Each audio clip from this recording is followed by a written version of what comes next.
Welcome, guys. Good to have you here. Thanks for joining. I hope that you're going to have an amazing time. The goal of this class is to help you transition from being a thinker to being a doer. And as many things as possible along the line is what I'm going to touch on, okay? And one of the most important things that I want you to do is open up your mind. And I pray that throughout this class, you will have inspiration and direction, and you will take action on your goals in Jesus' name. Amen. All right, so let's begin. The executor's blueprints: conquer fear, execute with precision, and build your brand. Okay, so there are three types of people. Let me begin by talking about three of them. So there's one, which is Jadi. Okay, now the thing with Jadi is that she's actually very talented. We know a lot of people like that. Talented in music, talented in the arts, talented in speaking, talented in comedy, talented in all manner of things, but they're shy. And you know this because you are always telling them, yeah, have fun. You're good at this, and they're just like, they say all manner of funny things. Now that's the first category of people. The second category of people are audacious. Now they're not too talented, but they're really audacious. Like you wonder at the amount of boldness that they have, because you're just like, guy, you're not all that, but you just think so highly of yourself. What's wrong with you? So there are those types of people. And let me pause here before I get to the third class of people. Personally, if I was going to be any one of them, I would be Chooks. Chooks is audacious, but he's not too talented, or he may not even have any talent at all. And I'll tell you why in a few minutes. And then there's the third category of people, which is Hawa's category. She's talented and she's audacious. Now, those are the people that do the most. Those are the people that end up being the most successful. Okay. Now, if you don't find yourself in any of these categories, so help you God. But I'm going to go ahead and proceed with them. So I'm believing that at the end of this class, everyone here will be a Hawa. Now, even if you are not talented, you can be skillful. So it's something that you can learn. You can learn a skill, like just like Goodyear wants to learn no code. You can do that. Okay. So let's proceed. The most important thing that I want to talk about is this, and it's called the myth of readiness. You see, the reason why I call it the myth of readiness is because there was one day I stopped to think and look at myself, and I was just like, why is there that sudden fear? This happened to me when I was trying to get married, actually, because, a lot of my friends are just like, guy, you're young, why are you rushing? Are you okay? Are you sure you can make it? Guy, you try. People have saying all manner of things like, guy, you are bold. I'm like, are you sure you're ready for this? And I kept wondering to myself, how do I know when I'm ready? Like, is there going to be a particular bell that's going to tick in my heart that's going to be like, bang, now you're ready? And then I just started to think, because I like to think a lot. And I thought about the fact that, this is just like another phase in life. And I was like, I wasn't ready for secondary school when I got into secondary school. I wasn't ready for university when I got into university. I wasn't ready to start working when I finished NYSC. So how come I transitioned so seamlessly, and here I am alive and kicking? I'm not dead. Adulthood has taken its toll on me, but here I am bouncing in the Lord. So it means that there is a myth to readiness that we fixate ourselves upon, because we think that we shouldn't do something until we are ready, and that's a lie from the pit of hell. You entered secondary school, you were not ready. You entered university, you were not ready, and you came out in flying colors. In fact, there are some exams you wrote that you didn't feel ready, but you wrote them anyways, and you passed. So it means that there's something about readiness that you don't need to pay attention to. Now, take this with a pinch of salt, because there are some cases where you don't try what you want to try if you are not ready. So that's a different thing entirely. You have metrics for what readiness is. It's like, I want to build a house. Am I ready to build the house? I'm ready to build the house when I have the money to build the house. So you are ready to go to the market. But when I say readiness in this context, I mean ready to make a decision, ready to take a move, ready to change your careers, ready to do something drastically new, something that is foreign to you. It's a myth. So you need to be able to take your action, whether you feel ready or not. Have you ever done something when you are afraid?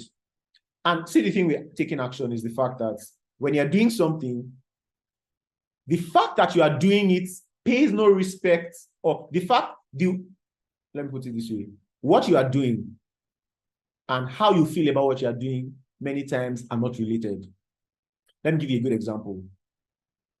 When you are trying to buy something and you are actually afraid of the person you are buying this from, it doesn't change the fact that you will buy what you need to buy, whether you feel that you are afraid or not. So I need you to realize that this thing called readiness is a feeling and you must get over it. You don't need to feel ready to do something. You need to decide to do something. Once you decide to do something, you can do it. So transition from readiness to making a decision. Once you decide you can do it, you will actually start to take action in that direction. All right. So you are actually ready and you don't need to feel ready before you take action. So dream big. The sky is wide. Now that you realize that you don't need to feel ready to do something, it frees you to dream as big as you can. Let me tell you something that happened to me when I was in school. Because of how I started business as petty trading. So I couldn't think big. All I could think of was buy and sell, buy and sell, buy and sell. And I grew up and that's the largest I could think about. So it was later when I started reading books and hearing the more of the stories of other people, I started to realize that there is more to business and entrepreneurship than just buying and selling. There's so much more. You can think about making an impact in a large way that doesn't even involve buying and selling. Sometimes it can involve linking two solutions together and making money from it. Sometimes it can involve actually selling somebody's product to somebody else for a higher price because that person doesn't have access to the product that you have, or that person doesn't know as much as you can. It took me a while before I got to that point, and I don't want that to happen to you. Okay, so dream big, think as wide as you can, and you can do it. All right. Now, let me tell you something about execution that you may or may not know. It's like a muscle, and the more you exercise it, the better you get at it. I'll tell you this from my personal story, and I'm going to get to it later in the future, later in this slide, about how I started to execute, and I got better at executing by simply executing. So let's continue. The first part of this program or this class is how to overcome the fear of failure. Now, this is where a lot of people have the most difficulty. So once you cross this bridge, it's easy for you to actually start to do what you want to do. So let's go over this. How do you overcome the fear of failure? Number one is to redefine what failure means. Now, many of us, we think of failure, we think of secondary school or university when we had an F. And that's how we think of failure. So it means there was a grade and you didn't pass, so you failed. That's how we thought of failure. But you see, in real life, and let me tell you why this is going to make sense to you. Look back at all the people who seemingly failed at that time. Some of them are very successful right now. So what does that say about how we define what failure is? It means there's something fundamentally wrong with how we define failure, because some people who supposedly failed in school are suddenly successful in business or successful in another thing. So it means they weren't actually failures. They just failed at one thing, and that's it. Like, it didn't define who they were. And even if they failed at that thing, it didn't mean they could never be successful at it. It's just like people who fail in a course and then they realize that, I can get better at this, and they go to read and they pass. Now, what I want you to do is transition from allowing failure to be something emotional. You need to make failure a logical decision for you. Something as logical as, and let me tell you something else. When you look at the story of successful people around the world, you can't help but see how many of them failed and how many times they failed. If you do that, just read books, listen to biographies, do all manner of things, and find out about people in your field. None of them that you admire today were successful all throughout their life. So now I'm saying you should transition from seeing failure as something emotional, meaning when you fail, I don't want you to go, oh my God, I failed. I need you to see failure as, okay, well, this is one way of not knowing how to do this, so I'm going to try a different way. And you can do that because many people have done it before you and they are alive. There's no success story that you've seen in this world that did not fail before. So it's a necessary part of the journey to success, and you must see it like that. If you don't see it like that, you will keep beating yourself every single time you fail because you think failure is a bad thing, or you think failure defines who you are, or you think failure at that point is fatal. It's not. It's just a phase. You will fail, and then you will fail, and then you will fail, and you will fail again, and then you succeed, and fail again and succeed. It's just a cycle of life. Get on with the program. Okay, so that's one of the most important things you need to do. Redefine what failure means to you. So you need audacity to fail, actually, to realize that it's just a part of the process. It's like riding a bicycle. You can't, there are some people who didn't fall when they were riding a bicycle, but it's hard to imagine somebody who learned how to ride a bicycle without falling. Before you start, they would have told you that you'll fall a lot of times. So wear a shin guard, wear a helmet, because you're going to fall. When you fall, you don't stop riding the bicycle, because your goal is to ride the bicycle. Falling is a necessary part of the journey. So I want you to see failure just like that. Okay.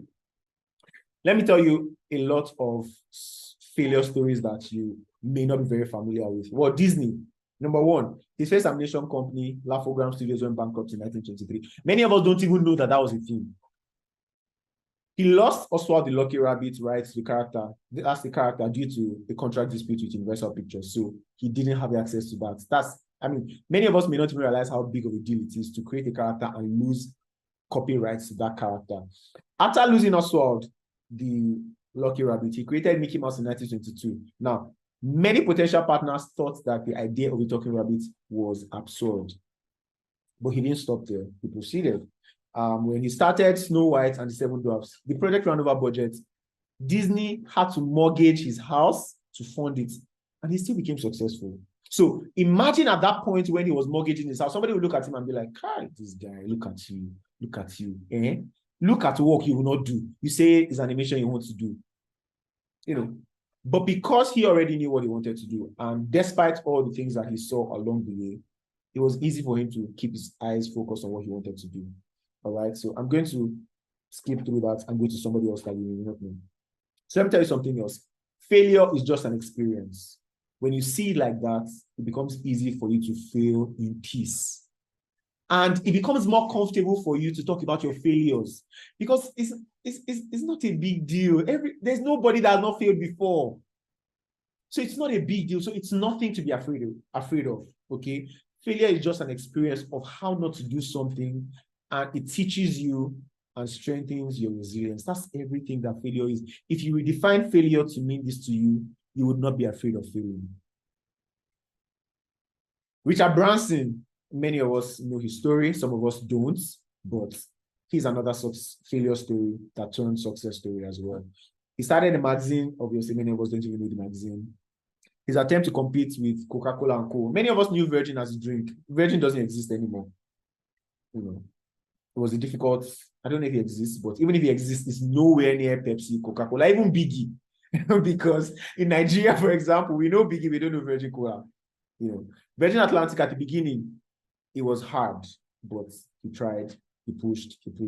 His dream of commercial space travel in Virgin Galactic encountered a lot of difficulties, but he still pushed. And I'm saying all of this to let you realize that there is nobody that has not failed before. You will not be the first, and you will not be the last.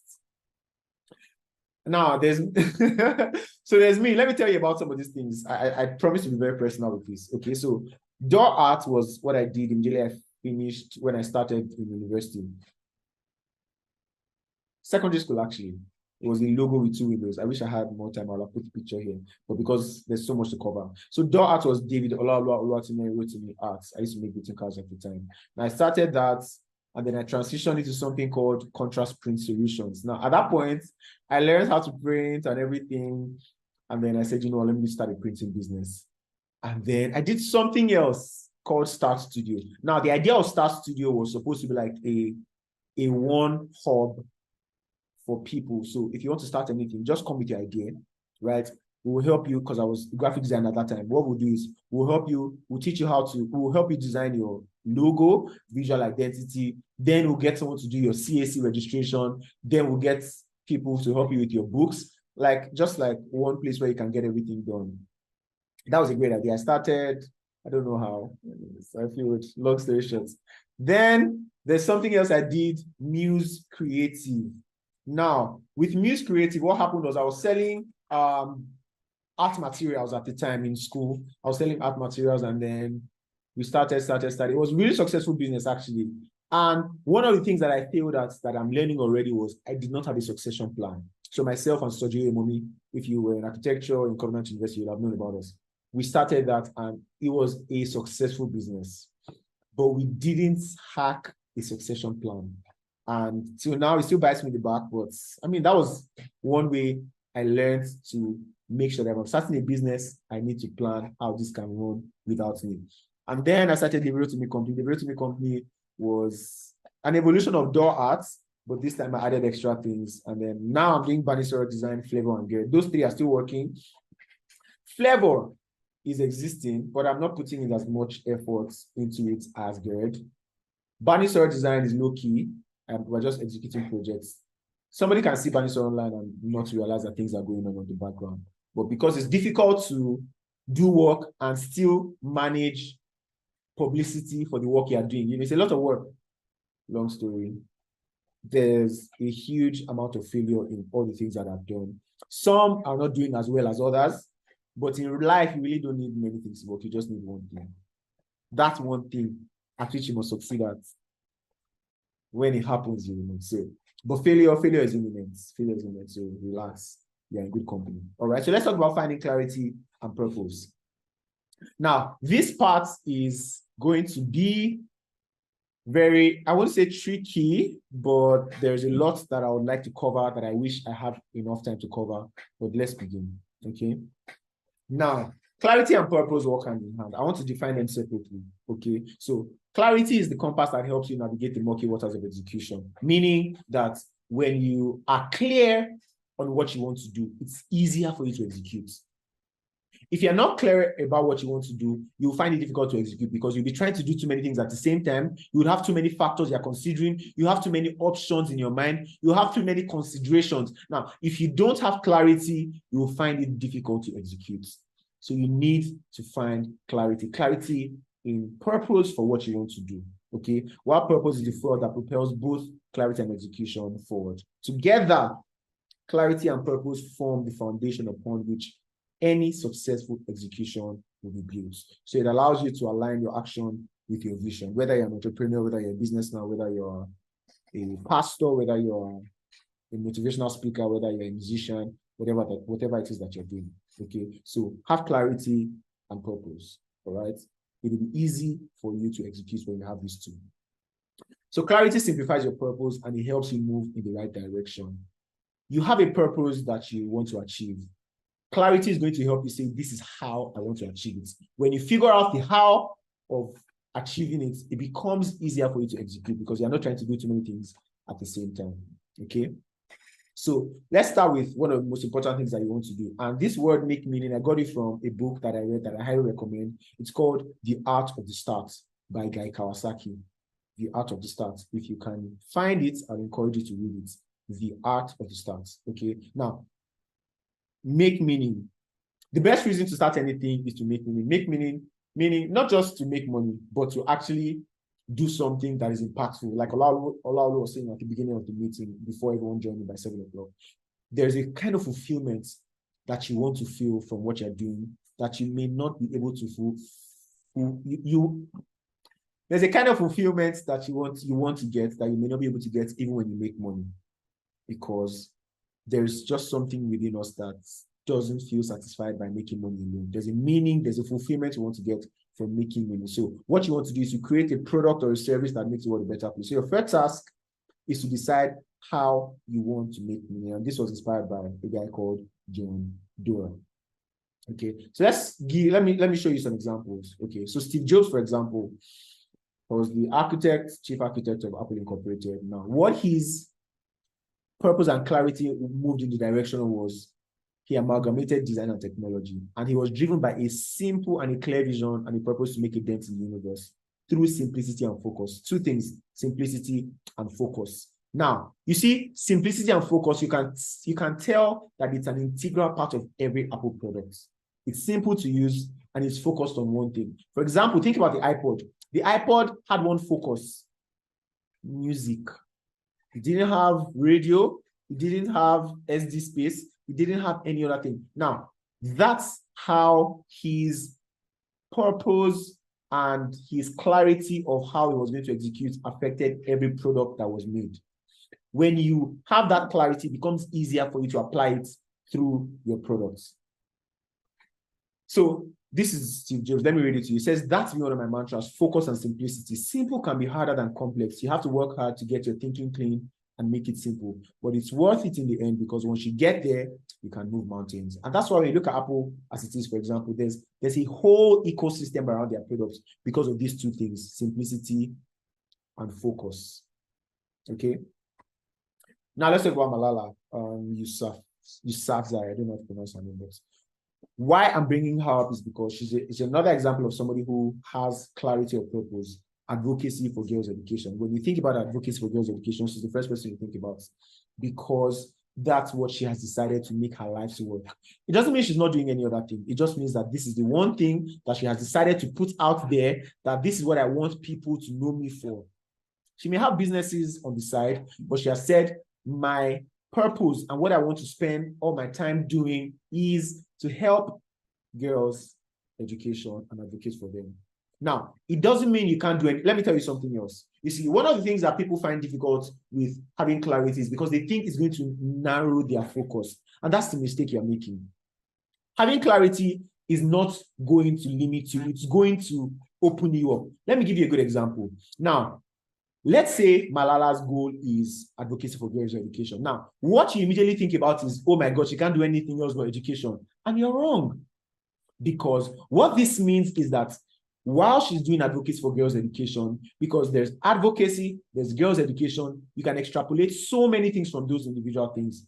Advocacy meaning now she can say, you know what? Because I'm an advocate for girls' education, I want to achieve my advocacy for girls' education through business. I want to achieve my advocacy for girls' education through music. I want to achieve my goal for advocacy for girls' education through movies. Are you seeing how your simple goal can actually expand into different things? But you need to narrow down your vision first of all. Okay, so don't try to do everything. Don't try to make your life's goal to be, I want to make the whole world better. You'll be wasting time, because that's not clear enough. And I'll tell you another reason why you need to be clear on this. You need to be clear on this because people have, let me use the word, low attention span. It's difficult for people to understand complex things. But when you make it simple, you're able to buy them in. And when you buy them in, there is nothing else that you can. Let me give you a good example. With GERD as a brand, okay? GERD's simple vision is to empower the bold expression of good values. Now, how we're doing that, we started by making shirts. But we've gone beyond that. Now we're making music with the same goal of empowering the bold expression of good values through music. GERD movies is going to happen very soon, believe it or not, right? In the future, we can open a bakery called GERD Bread. And we say this bread is only for the bold. Now, we're doing many things, but we have the same vision.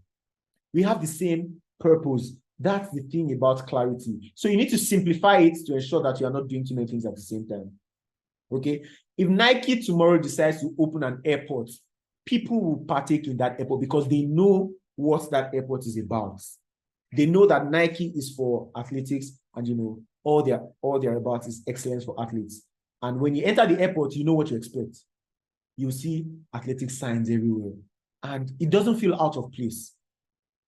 And they will say, this airport is a tribute to all the athletes that ever existed. Meanwhile, they are making their money from flying people under the guise of an airport for athletes. Are you seeing how your simple clarity of purpose can actually help you do literally every other thing you think you want to do? So, clarity. Discovering your why. You see, embarking on a journey to clarity begins with discovering your why. And why is simply a reflection on your values, your passion, and your strengths. Your values, your passions, and your strength. Now, for me, I'm different things. I'm a pastor, I'm a father, I'm an architect, and I'm an architect, I'm a designer.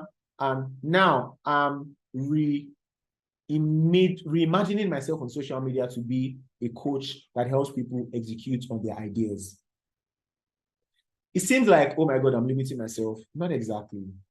Because, and I'll tell you how I came to that conclusion, because thinking about everything that I've ever done, one of the most important things to me, I love to help people express themselves.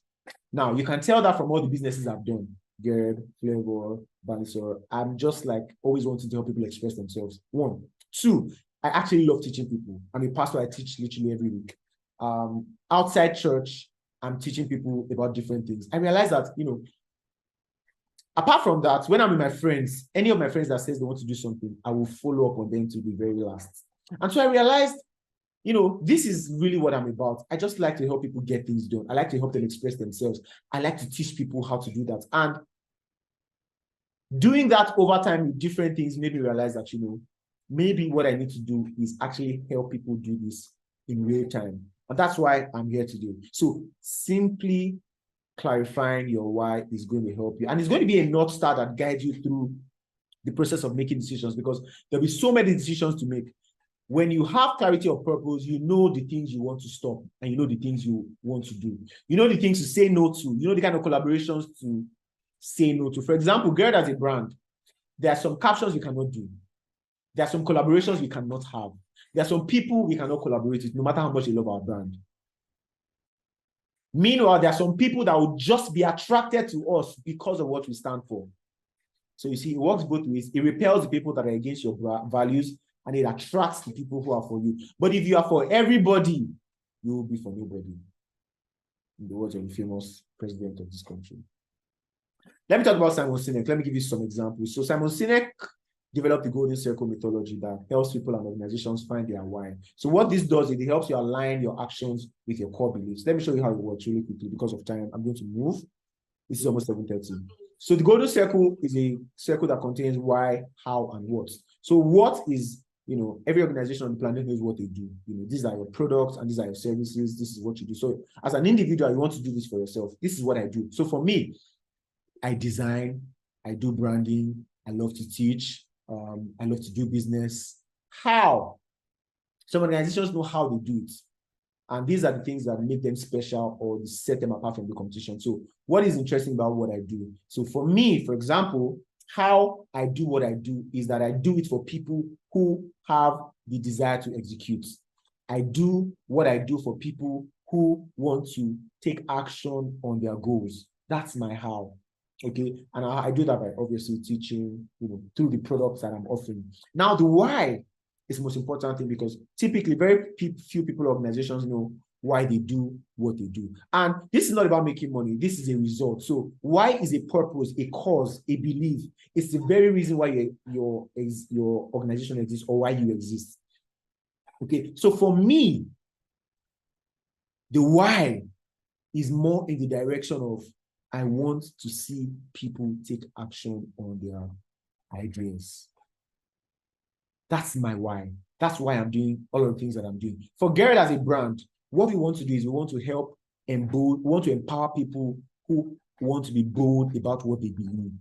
So, for example, let me give you more context. For example, for Gerd, we are empowering the bold expression of good values. Now, good in our context is from the Bible. It's not good in any context. It's good from the Bible. Whatever things are lawful, whatever things are expedient. That's how we define what good is. So anything that is outside that scope, we are not empowering, we are not emboldening. Okay, so that's something you want to do. So Simon Sinek developed this, and I think what you can do is spend some time thinking about it. Okay. Another way to help you realize this, I'm using this time the example of a brand. So the why is the purpose. What is your cause? And what do you believe? So for Apple, for example, we believe in challenging the status quo and doing things differently. How is the process? Specific actions that you take to realize the why. So for Apple, their products are beautifully designed and easy to use. Remember, simplicity and focus. The what is they make computers as a result of the why and the how. Are you seeing how doing this? So Apple can make other things apart from computers to fulfill this solution. But whatever they make, you are sure that it's going to be beautifully designed, and you're also sure that it's going to be easy to use. And you are going to be extra double sure that whatever they are doing is going to be a game changer, because they won't do anything basic.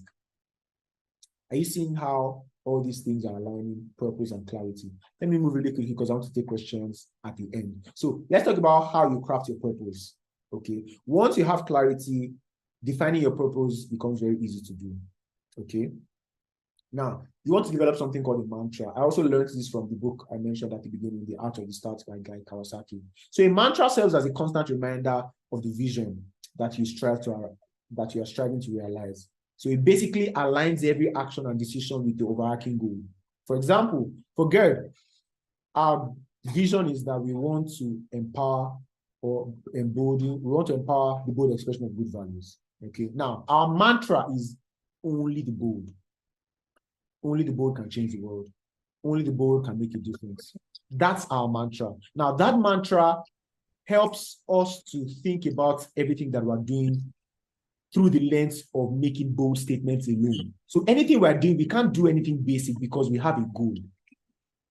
Because we have clarity of purpose. We know exactly what we are trying to achieve. We know how we want to achieve it. Are you following me so far? You can drop an emoji if you're following me so far. I think this is a good time to ask so that I'm sure that everyone is following at this point. Okay? All right. So, okay, good. I've seen some feedback. So let's proceed. So you want to develop a mantra for yourself. Let me show you good examples of what a mantra can look like. Before that, let me tell you why a mantra as opposed to mission statements. So mission statements are typically long. Okay? But mantras are very easy, short, sweet, and memorable. So you want to have one for yourself. Try your best to work on one for yourself. Okay. It may not be the best. It can change. That's another thing with taking action. I'm going to get to that when we get to executing effectively. You don't need to have it figured out. If I tell you the story of how this class came to be, you'll be shocked. Oh, okay. When I get there, I'll tell you. Okay, so let's proceed. Let me give you sample mantras. Nike, their mantra is authentic athletic performance.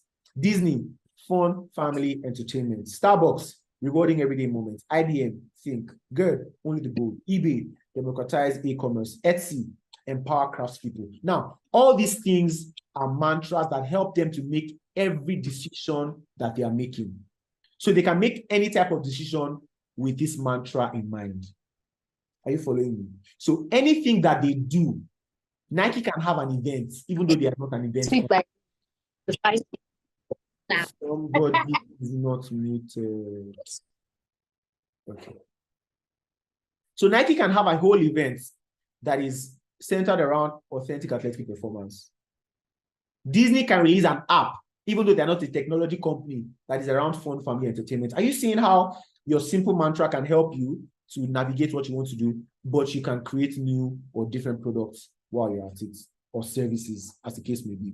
So let me give you a sample between real mission statements and a hypothetical mantra. So for Coca-Cola, their mission statement is that Coca-Cola company exists to benefit and refresh everyone it touches. But the hypothetical mantra is simply refresh the world.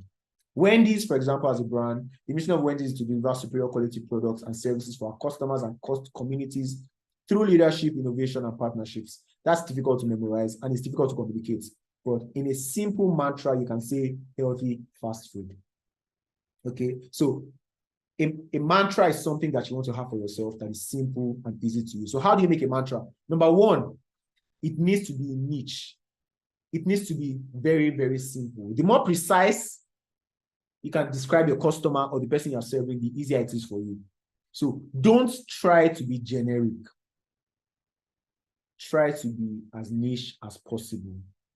And your niche is about the people you are targeting, not necessarily the products. So your niche is not about the product. You can't niche yourself by your products because your product is not, a product is a means to an end. Do you understand? So Gerd can open a school tomorrow as part of our efforts to empower the bold expression of good values. Now, in this school, anything you are learning, imagine that the school is now a place where we want to empower bold people. You can tie your vision to different products, but you need to be able to narrow down what your mantra is. Okay. Number two, it needs to be simple. If you can't describe your meaning in 10 or few words, you're probably still confused. So make it as simple as possible. Make it so simple that it can be easy to communicate.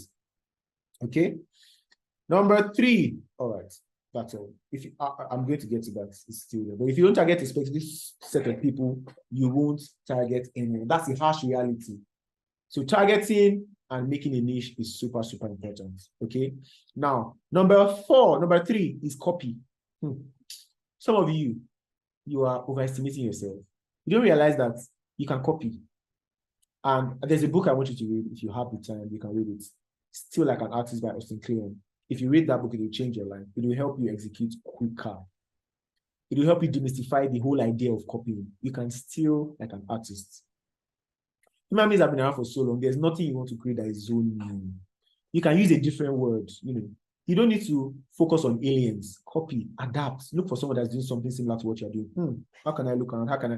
For example, let me tell you, all of you that are listening to me right now, many things I'm doing, I copied someone like Tolu Michaels, for example, Pastor Tolu Michaels. She's right there in my space. I looked at her. I copied. Obviously, it's not like I'm using her colors, or you can see there's a difference, but we're focusing on different people. But when I say copy, I mean copy in terms of this person is actually trying to make a difference. How can I also make a difference? What are they doing to make a difference? Let me try to do those things. We're focusing on different sets of people. Are you following so far? So copy somebody. Don't try to start from the beginning. You waste your time. Number 4, is expand. Now, expand meaning you can be specific about the people and the value you are doing, but you shouldn't be specific about the product and the way that you are achieving it, because the way can change, but the goal remains the same. One day, if people stop having legs in the future, Nike will come up with a new product that will help people be athletic without using their legs. The goal remains the same, but the product has changed. Okay? So don't limit yourself to your offering. You may eventually need to change your product to the same value and same purpose. Okay? Let me give an example of Elon Musk. Because of time, I'm going to move really quickly. Okay? I'm so sorry. Permit me because of time. I'll share this slide with everyone here so you can watch it later, read it later. Now let's talk about translating your ideas to action. This is one of the most important parts. Okay? 1, start with what you have. Do all the things that don't require money or anything like that. Let me tell you, for example, this class that you're looking at, one day in the future, I'll charge people for, helping them gain clarity and stuff like that. But I'm starting with the simple thing that I have, which is a free class, just to give value that I have for free. Okay? And take advantage of all the opportunities that are under your control. There are things that you can't control. If you keep obsessing about the things you can't control, you won't make any action. So just focus on what you can control. Okay, what can I control? I can control going on IG Live just to talk about what I'm doing.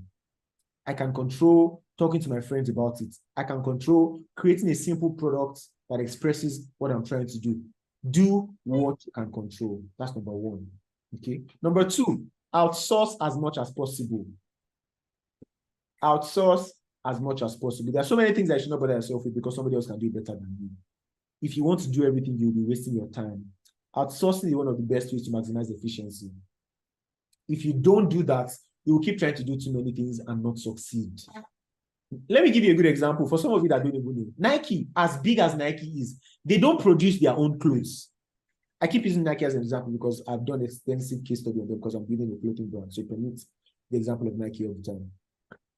They don't produce their clothes. Their clothes are still made in China. Apple doesn't even produce their phones. Their phones are still made in China, designed in California, but made in China, because the Chinese have mastered the art of production. Outsource as much as possible and save yourself the stress. Okay? Number 3, simplify your process. Don't make it more complex than it can be. Reduce the list of items on your to-do list. It will make it easier for you to execute. Many times what happens is you want to do something, you're thinking, I need to talk to this person, I need to talk to that person, I need to do this, and then I now need to, you're wasting time. If you don't simplify the process, you will not be able to take action many times. Why? It's because when the process is not simple enough, it overwhelms you, and because you're overwhelmed, you can't even do anything. So save yourself the stress of being overwhelmed, take action on the little things that you can do, and simplify the process, make it as simple as possible. All right? Do the bare minimum. Let me tell you something else. Many times you think the bare minimum is too little. You don't realize how those tiny, tiny steps can make all the difference. Not the Bible. Little just make the mighty ocean. You must have heard this before. Let me give you a good example. For someone like me, one of the first things that I do, let me tell you one of the businesses that I started. It's not even on that list. It's because it's still existing. Props Jimmy. So I attended a friend's wedding in 2016. Praise God. Now she reached out to me. She knows I'm a creative guy. She's like, you know what? I need props for my wedding. I'm like, oh my God, I can make props. I never made props at the time. That's another lesson you need to learn. I'm like, oh yeah, I can do it. And then I did it for her. After the wedding, she was like, oh my God, it was so nice. Everybody loved it. I'm like, oh, really? Now, at that point, it clicked. If one person likes something, it means more people can like it and more people need it. So I said, you know what? Thank you for telling me. I took pictures of it at the event. That night, as I got home, I remember where I was in the corridor. I opened an Instagram account. I was thinking of a name, props what? And then I came up with the name Props Jimmy. So if you know Props Jimmy, my sister is in charge of that business now. So that's how Props Jimmy started. I created all the Instagram accounts that night. I could have thought about so many things. I could have thought about where will I find my customers. I could have thought about so many other things. I did what I could do. I have phone, I have Instagram. I created Instagram, Twitter accounts immediately. There was no logo, nothing. I created Instagram accounts. And that's how I started. And then I posted the pictures. And then I used hashtags. And then I kept posting. And then I used my softwares to create mock-ups. And then I was posting on Instagram. And then I shared to all my friends. I told all my friends, please share on your Instagram. And they helped share. Now, 2 weeks later, an activation company that was trying to do something for Banky W. Banky W, I love you. Thank you so much. I feel like I'm going to tell this story later, but Banky W, somehow, he just seems to be in many of my businesses. See, now he's like a poster boy for girl all of a sudden. That event I'm talking about with Prof. Jimmy, there was an activation company, they were doing an activation event for Syrup brand. So somehow they found us on Instagram and they ordered 50 props at once. I was so confused because I was like, we just started, we're barely 2 weeks. And then I asked them when I went there, I was like, please, how did you find us? They said, they just hashtag props in Lagos and they found us. And I was just like, oh my God, I could have overthought it. And I just did the barest minimum. Do the barest minimum. Thankfully, the business has grown now. It's making waves, praise the Lord. Collaborate. This one, you see, for some people, this is the bridge between outsourcing, because many times you need to outsource, you need to pay them. So sometimes you don't need to pay, you can just collaborate. Collaboration can be your way of outsourcing. And let me tell you the truth, you make more from collaborating than from going solo. So collaborate as much as you can. It's better to partner with someone who can help you than for you to go and start doing everything by yourself. You may make a lot of mistakes. For example, you see, as you're looking at me like this, I'm great at starting. I can start, but I'm not great at managing. I can tell you this. So I need somebody that is good at managing to partner with me. So find your weaknesses, understand it, and make your moves. All right? Collaborate. Now, another thing you want to do is develop systems. You see, the thing with developing systems is because of the lesson I told you I learned from my business that I could not proceed with. One of the things you want to do is learn how to develop systems. Everything that you are doing, create a system around it. So create a system around maybe creating captions for Instagram, for example. Create a system around how do we order our items. Create a system around everything. Don't just do it. Don't just wing it every single time. If you do it once, create a system and say, okay, every single time, this is how we'll do it. You can document it if you need to, but it's one of the ways that you can make progress and it will be easy for you to execute over time. Another thing you also do is every solution you provide to a problem that you have, create a system around it. So don't solve problems and make them one-off solutions. Create a system around the solution that you have made. It will help you execute faster. Okay, good. Those will help you in terms of execution. All right, now let's move to building an exceptional brand. Because of time, I'm going to quickly gloss over this and then we'll take a few questions. All right. So let's start from what is a brand. This is one of the most interesting things I like to talk about a lot because I'm a designer. I started out as a designer, now I'm into branding, strategy, and stuff like that. What is a brand? It's really simple. A brand is the emotional and psychological relationship that a company has with its audience. And branding is the process of creating and managing that relationship. So you see, a simple word to describe brand is reputation. What do people know you for?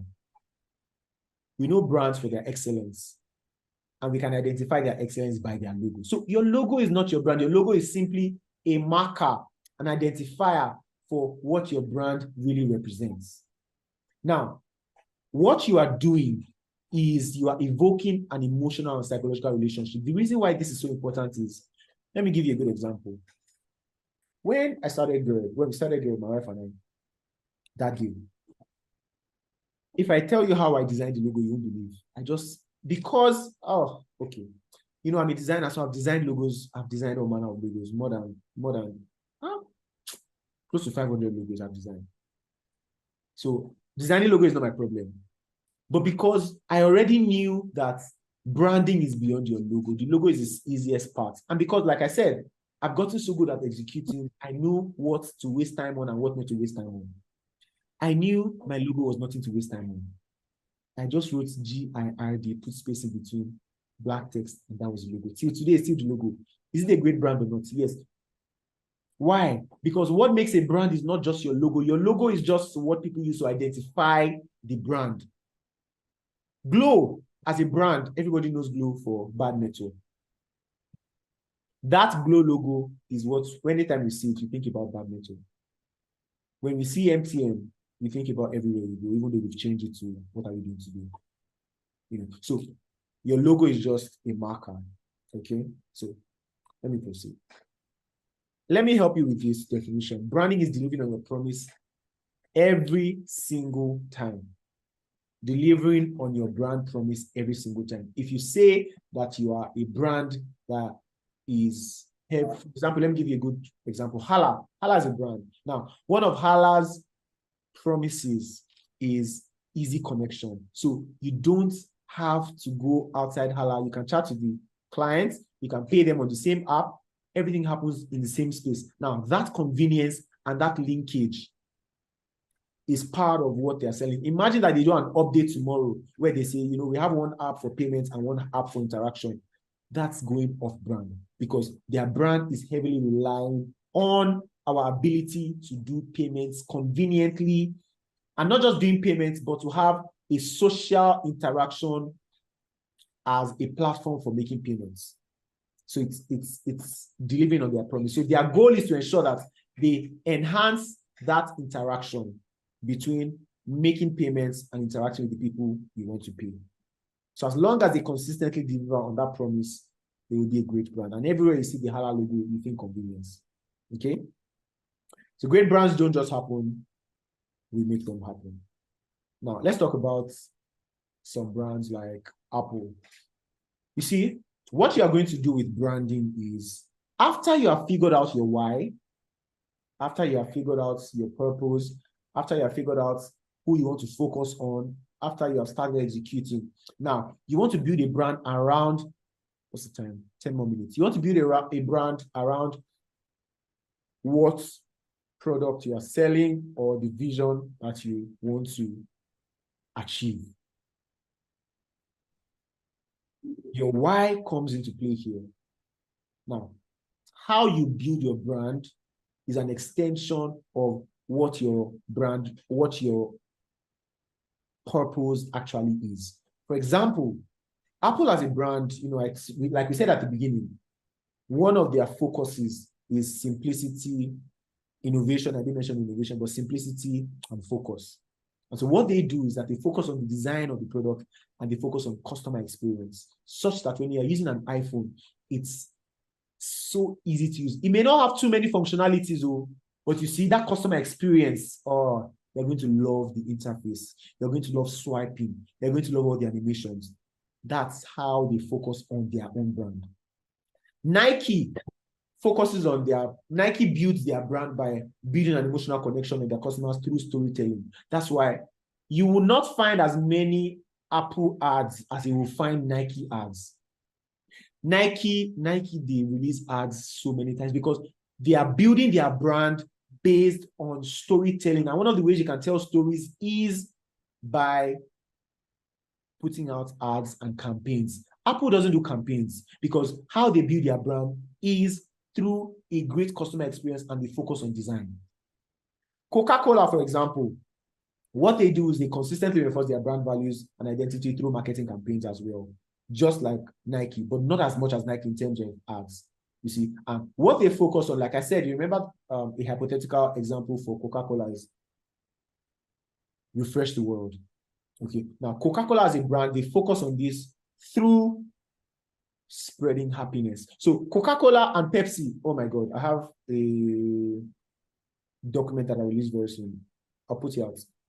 How to build a brand with the same product. So in that document, I talk about how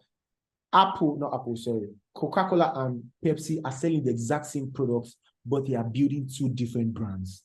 So you don't need a new product to create a brand. You just need to have a different focus, a different set of people, and tell your story in a different way. All right, so let's proceed. Let's talk about the art of storytelling. Okay, now storytelling is the pulse of your brand.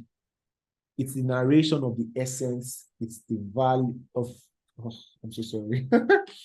Storytelling is the pulse of your brand. It's the narration of the essence and it's the value and the journey of your brand. Okay, so what you are doing while you are telling your story is you are telling the story of your journey. You are telling the story of your values. You are narrating the essence of your brand and everything that comes with it. For example, let me give you a good example. Gerd as a brand. Our storytelling revolves around our customers. If you go on our Instagram, for example, you won't find Happy New Year.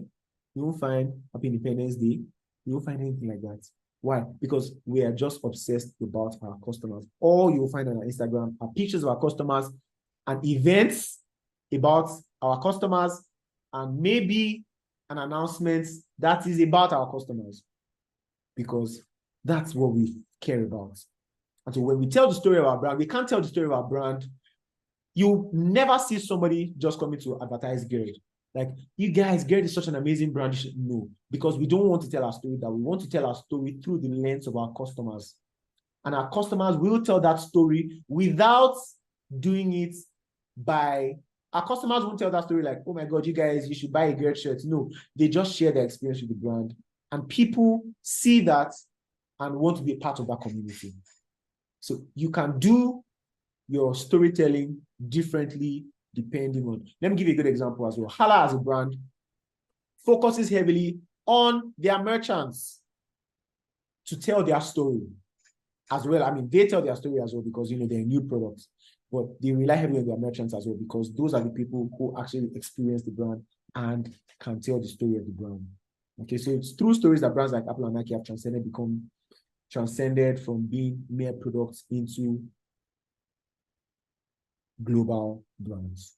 Okay, so for Steve Jobs, his unwavering commitment to innovation and design have been immensely woven into Apple's brand story.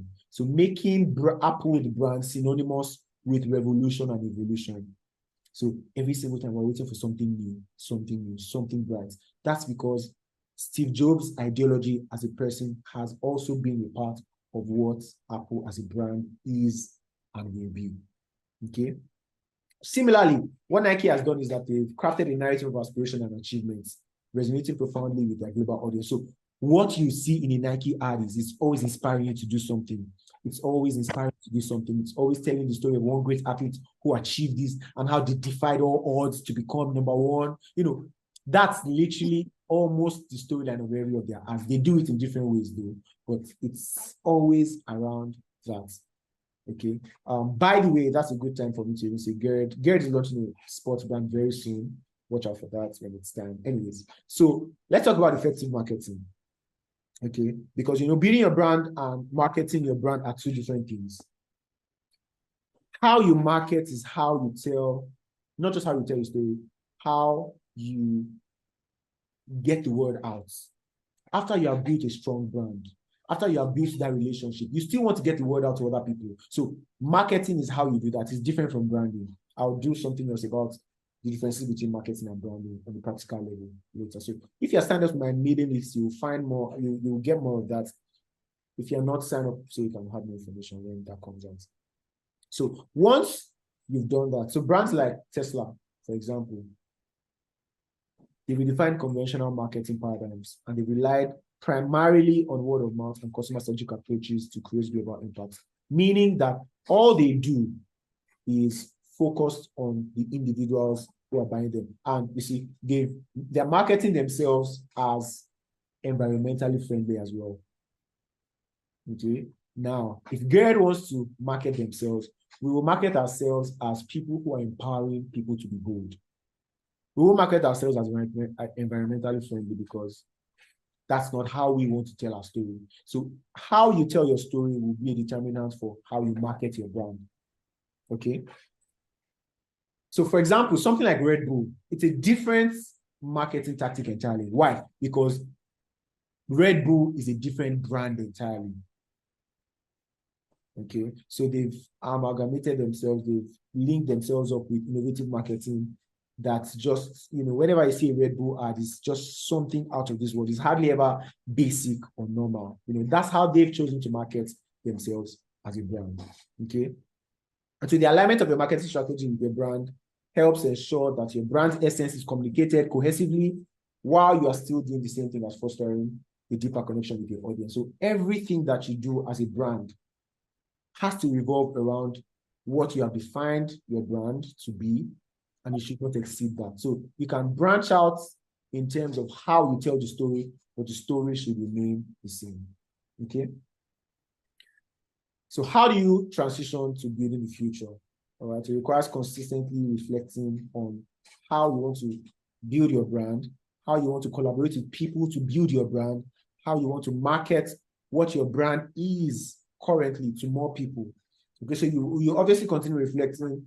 That's why brands like Nike and Apple, maybe not Apple, Nike, Coca-Cola, when they're doing their ads, it's always just out of this world because they're consistently thinking about what's the next thing. So if you want to do that for yourself, you can't just rely on what you're doing right now. Think about the future. What do I want to look like in the future, and how can I position myself for getting there? Okay. It's not just about now. You want to think in the future. That's another reason why, as a brand, you don't want to define your brand, or you don't want to define your purpose by your products, because the products can change as the times evolve, but the goal remains the same. Okay. So I've come to the end of my slides, and I'm going to take maybe one or two questions at this point. If there are any, you can let me know. Thank you very much. Thank you for those who are clapping. All right, so I can take two questions before we close. I wanted to close by 8 p.m. on the dot. All right, Esther, Eze, you go first. Please, if you want to unmute yourself, you can unmute yourself and ask your question. Thank you very much, PDR. This has been very insightful and eye-opening, even with the way the conversation started. Thank you very much for this. I really appreciate. My question is, I remember that you mentioned something about how there should be some flexibility to our expressions, but the vision can stay the same, but then how the vision manifests over time can always be fluid, right? To respond to. But my question is is there a possibility that at a point you might have to sort of revisit your vision to sort of expand it to, or is just something that, or is something where the vision just permanently stays the same, but then is the process that kind of captures accommodates the change? Okay. Let me tell you the truth. Everything can change. Your purpose can change. Tomorrow I can change my purpose to I just want to make money. Nobody can beat me for that. Do you understand? So your purpose can actually change. And the reason why your purpose can change is because we are growing consistently. So it's like, imagine whatever idea I've come up with as my goal or my purpose is basically a function of how limited my knowledge is of myself. In 10 years' time, my purpose may not be the same. Not purpose, but the communication of my goal. Of your value, of your, do you understand? Yes. It can change in the future because I've gotten more information about myself. I've gotten more information about the world. So yes, your communication of your purpose can actually change. Yes, very well. And in fact, you can reinvent yourself to be completely a different person entirely. In 10 years' time, if I decide I just want to be a musician, nothing else, you can do that. Absolutely. Yeah, that can change. Thank you, sir. Priye David, yes, please go ahead. Hi, good afternoon. Good afternoon, PDR. How's it going? How are you? Fine, thank you. Okay, my question is on you mentioned something about outsourcing being the best way to maximize efficiency. However, I've come to discover that outsourcing can be expensive, especially if you want to get the best hands to do the work. You know how people say if you want to do something good, do it by yourself. But that again is very time consuming. And then the concept of outsourcing, especially if you want the best, it's quite expensive. So how do we navigate that, especially when we are trying to not spend too much money and still get things done? Number two, in line with that, you mentioned collaboration, but the people that you want to collaborate with, who may be able to give you the best, also requires some sort of value. I mean, monetary value. So how do we want to navigate this terrain? Not everybody wants to be paid with experience. So how we go run on? Okay, thank you. What I think is possible is, if it's possible, this may not work in every situation, but if it's possible, because eventually the goal is for value to be exchanged. So sometimes it may not be money. If it's possible to exchange value, that's one thing. For example, if you offer photography services, for example, to a brand that does I do marketing offer photography services. I'm aware. Imagine that you want, imagine you have issues with, your mailing list. You're not great at writing emails and you want to collaborate with someone to do that. Now, obviously, because they may want money, I don't have money. If it's possible to say, you know what, I don't have money, but I can offer you photography services, that's one possibility. The second possibility, if that's not in the picture, honestly, I think you may want to settle down for somebody that can do good enough work, maybe not the best.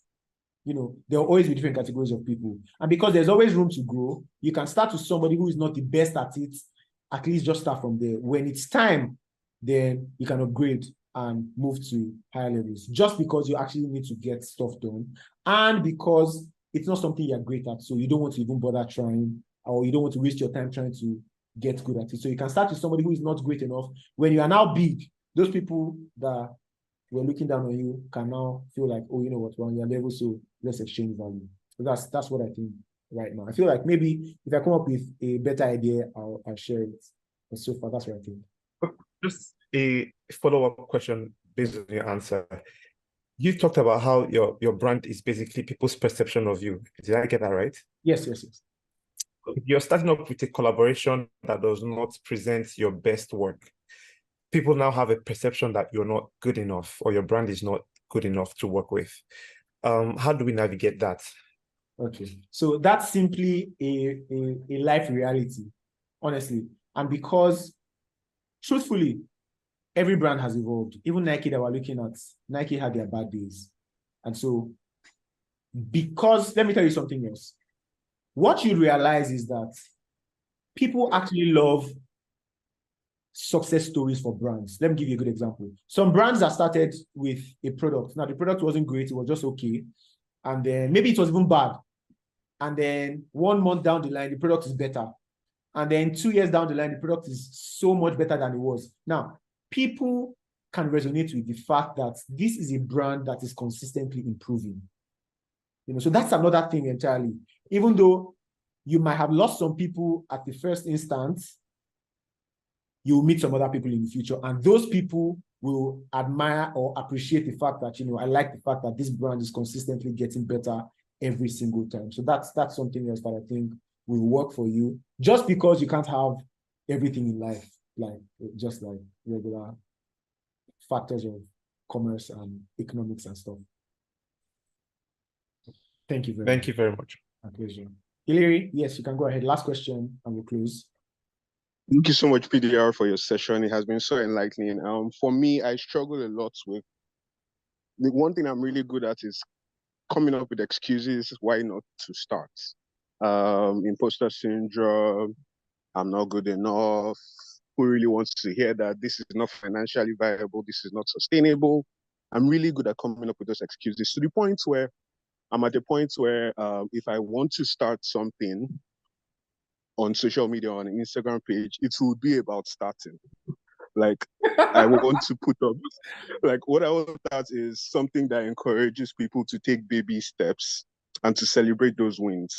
But now, even starting that is challenging. So, I think my question is, creating a product, a page, for instance, that is not necessarily for profit, but it's something very meaningful to you. How do you balance that with, of course, you need to be making money as well, if it's going to be something that ends up consuming a lot of your time?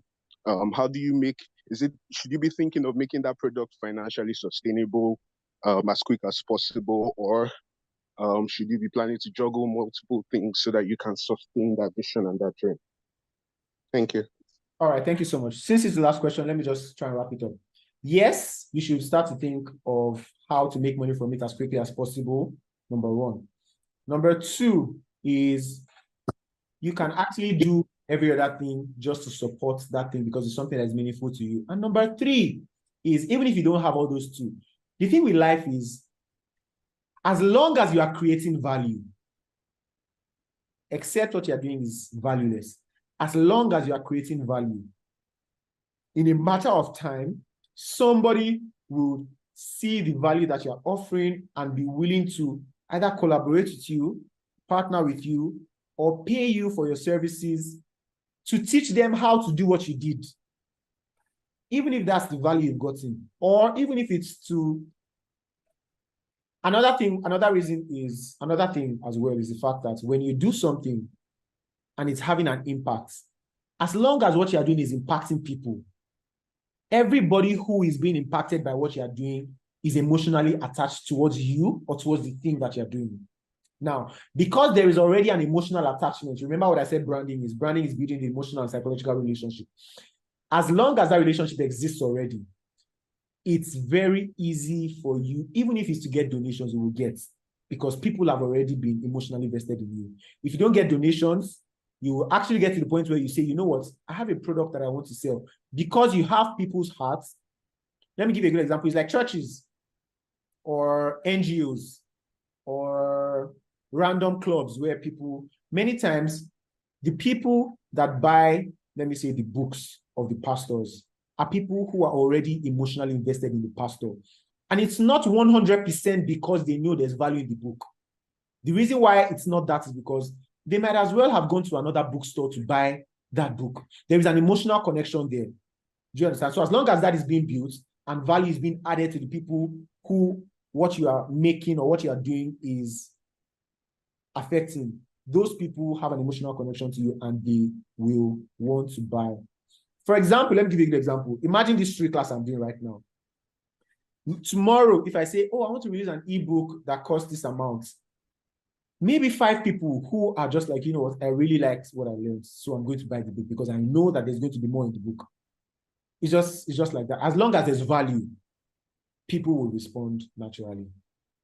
So yes, think of every possible possibility to make money, but as long as you're making value, people will be able to respond financially as well. Thank you so much. All right, thank you all so much. Please click the link if you have questions. I'll have the questions. I'll use them to maybe do another class or do a mailing list to answer some of the questions or create a product or something that answers the question even better. So thank you all so much. I'll take feedback from you. I'm going to drop a link. If you have feedback from today's class, you can share. I just want to hear from you what you thought about the class. If it was everything you imagined, if it wasn't, please feel free to let me know. All right, so I'm going to share the link now. So sorry, guys. So thank you all so much. This is the end of the class.